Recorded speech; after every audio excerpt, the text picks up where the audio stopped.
Recording चालू है? Capacity ware house में आप स्टोर कर सकते हैं। नहीं आप नहीं, ये लोग करेंगे। वन ऑफ द लार्जेस्ट, क्या है, जय माता की। घर में अगर मेहमान को खुश करना हो तो बिरयानी या पुलाव तो बनता है ना बॉस। और बिरयानी मतलब बासमती राइस, और अच्छे से बासमती राइस को पैकेजिंग में लेके आ जाए तो उसको बोलते हैं महारानी राइस। जी हाँ, आज जो हम स्टॉक लेके आए हैं वो आपका घर और आपके पोर्टफोलियो को दोनों को हरा भरा रखने वाला है। डाइनिंग राइस के बिना और पोर्टफोलियो प्रॉफिट के बिना मजा नहीं आता ना। चलो अब मैं आपको सीधा लेके जाता हूं अपना फेवरेट स्टॉक चमन लाल सेठिया। 1974 में लॉन्च हुई इस कंपनी को ऑलमोस्ट 49 ईयर्स से ज्यादा का समय हो गया है और इसका फ्लैगशिप ब्रांड है नंबर्स एंड फिगर्स की। 18% से ज्यादा का सेल्स सीएजीआर ये कंपनी मेंटेन कर रही है। साथ ही साथ 72% से ज्यादा प्रमोटर्स की इस कंपनी में होल्डिंग है। वेयर हाउस में स्टोर कर सकते हैं। अब आप सोच के देखिए 1 मैट्रिक टन में कितना 1000 केजी आता है। One of the largest private company है। 3 स्टार प्लस इनको रेटिंग दी गई है। और अगर मैं बात करूं कंट्रीज की तो 90 से ज्यादा कंट्रीज में इनका माल एक्सपोर्ट किया जाता है। 440 से ज्यादा इनके डिस्ट्रीब्यूटर्स हैं। और अगर इनके खुद के ब्रांड की बात करूं तो करीब करीब 300 से ज्यादा इनके प्राइवेट ब्रांड्स हैं। तो चलिए समझ लेते हैं कंपनी के जर्नी के बारे में। ये बहुत इंटरेस्टिंग है मेरे दोस्तों। तो 1974 में राइस मिलिंग इन्होंने स्टार्ट किया था, जो कि फाउंड किया गया था CLSEL ने, राइट। उसके बाद अगर 1977 की बात करूं, जहां पे पंजाब अमृतसर के अंदर इन्होंने पहला अपनी फैक्ट्री, राइस फैक्ट्री एस्टेब्लिश करी थी। अब 1980 की बात करूं तो इन्होंने पहला अपने इन हाउस ब्रांड लॉन्च किया था महारानी बासमती राइस के नाम से। ट्रेडमार्क भी इन्होंने किया था इनके सेटअप में। अब 1982 की बात करूं तो फर्स्ट एक्सपोर्ट शिपमेंट ना सिर्फ इंडिया में, इसके बाद विदेशों में भी इन्होंने अपना एस्टेब्लिशमेंट किया। यानी कि सिंगापुर इनका सबसे पहला था जो महारानी को इन्होंने प्रोडक्ट को वहां पे लॉन्च किया था। और उसके बाद अगर मैं बात करूं 3 से 4 साल के बाद 1995 में ये BSE में रजिस्टर्ड हो गया था। और इस समय इस कंपनी के पास 3 से ज्यादा फैक्ट्री थी। फिर धीरे धीरे ये कंपनी आगे बढ़ती चली गई और 1000 करोड़ से ज्यादा का रेवेन्यू इस कंपनी ने अपने बैलेंस शीट में दिखाने की कोशिश करी। और अगर इस कंपनी की यूएसपी की बात करूं तो नंबर 1 लीडर है राइस इंडस्ट्रीज के अंदर। और मैं हमेशा बात करी है कि आपको अगर कुछ नहीं समझ में आता है तो हर अपने सेक्टर का, हर अपने सेगमेंट का नंबर 1 ब्रांड के ऊपर इन्वेस्टमेंट कर दो, आपका पैसा कभी मात नहीं खाने वाला। अगर मैं एक्सपोर्ट्स नंबर की बात करूं, जो मैं बहुत अच्छा मुझे अट्रैक्टिव वैल्यूएशन लगा, इस साल के अंदर 38,000 करोड़ से ज्यादा का एक्सपोर्ट किया है। सो गाइस चलिए अब स्टार्ट करते हैं फंडामेंटल एनालिसिस के माध्यम से आपको कुछ फिगर एंड फैक्ट्स बताने की। बहुत सारे लोग वेट कर रहे होंगे इसी पार्ट का, तो चलिए स्टार्ट करते हैं। सो फाइनेंशियल ईयर 2023 की बात करूं तो इनका जो एक्सपोर्ट वॉल्यूम है वो बढ़ा है करीब 28% ईयर ऑन ईयर बेसिस पे।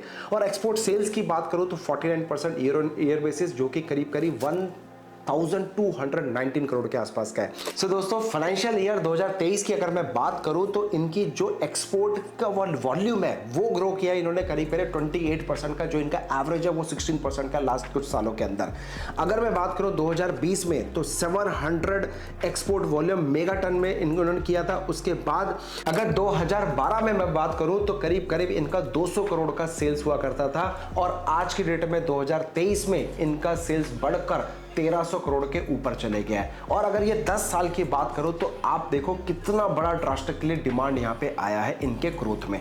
और हाँ, ये छाप ना सिर्फ इंडिया में, जबकि येमेन, इजराइल, इजिप्ट, कनाडा और सेंट्रल एशिया जैसे कंट्रीज में भी इन्होंने अपनी छाप बना के रखी हुई है। अब गाइस अगर मैं बात करूं तो यहाँ पे शेयर होल्डिंग पैटर्न, क्योंकि अगर मैं धंधा करना चाहता हूं किसी कंपनी के साथ तो मुझे देखना पड़ेगा उस धंधे वाले का जो ओनर है या जो प्रमोटर है उसके पास कितने, वो कितना इंटरेस्टेड है अपने बिजनेस को आगे ले जाने में। तो अगर मैं बात करूं शेयर होल्डिंग पैटर्न की तो आप यहाँ पे देख सकते हो प्रमोटर ने ऑलमोस्ट 73.89% होल्ड करके बैठा हुआ है।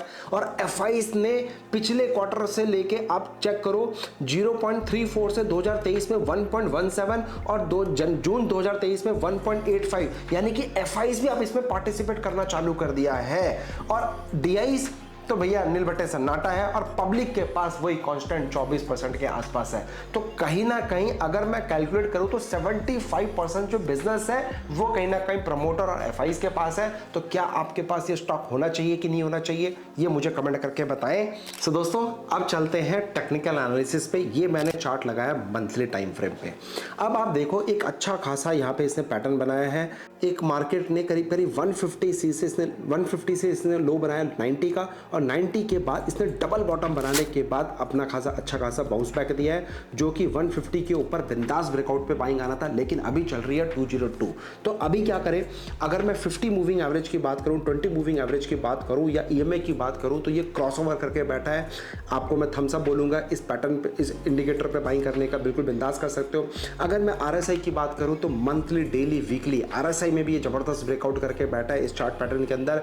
और अगर लास्ट नॉट द लीस्ट जो एक और पैरामीटर है इचिमोकू की बात करूं, तो इचिमोकू को भी देखो कि एक ग्रीन फ्लैग, ग्रीन क्लाउड इसमें बनना चालू हो गया है। तो ये एक 3 सिग्नल जो मेरे को अच्छे दिख रहे हैं इस चार्ट पैटर्न के माध्यम से।